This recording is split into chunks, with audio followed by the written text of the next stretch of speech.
Today I find everything to be very difficult, so this episode I think is going to be quite chaotic. That can be an intro.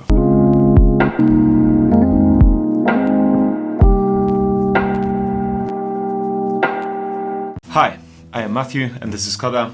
How was your week? I hope you had a nice week. My week was ebbs and flows is going to be the title of this episode because life happens that way, I guess. And sometimes you're up, sometimes you're down. But first, let's talk about the artist of the week, and this week's artist was Tom Grennan. But before we talk about Tom Grennan, if you have any new artists that you're listening to, or if you feel like you have any recommendations for me, which you guys gave me the last week, which I'm very grateful for, I'm creating a little list to put them on. Maybe there's a couple of albums or music you love, and you think I should listen to it, and I would love to. So please put it down below, and I will surely put it on the list. But for now, Tom Grennan. Tom Grennan was this week's artist. He has a very interesting story. He was basically prompted by his friends to sing. Apparently he sang on a party, and his friend said, "You have to sing." And apparently he started playing at the age of 18 around the pubs and bars, and then he got lucky. Somebody saw him. Well, he got lucky. He got lucky being born with this kind of a voice. I think his voice is really good. It's really interesting because he goes from very narrow vowels.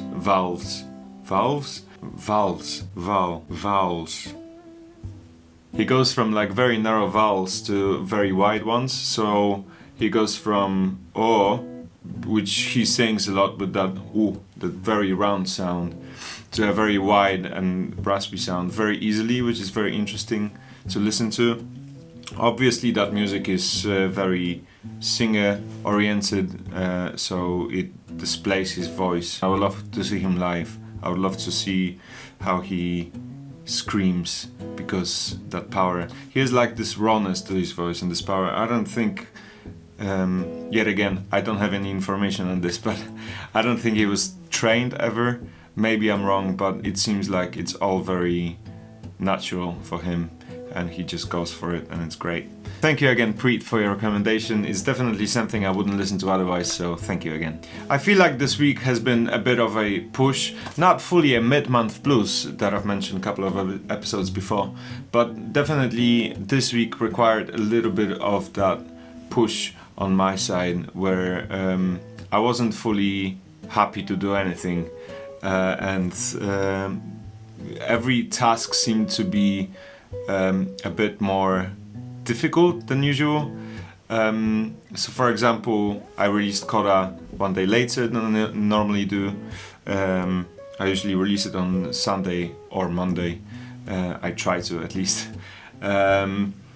And then I had theory, and the homework I had for my theory, it seemed like I needed to do every task seemed like this massive task, and then when I sat down to it, it turned out to be just another task, and it's all fine, it's all good.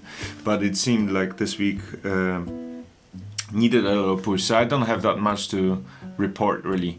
I've finished a couple of songs, so this week I'm gonna try them out, and I'm very happy because as I said, I'm one of those people that sits with the song until it's finished, and sometimes it's better to just move on to other song and then let it be finished when it wants to get finished.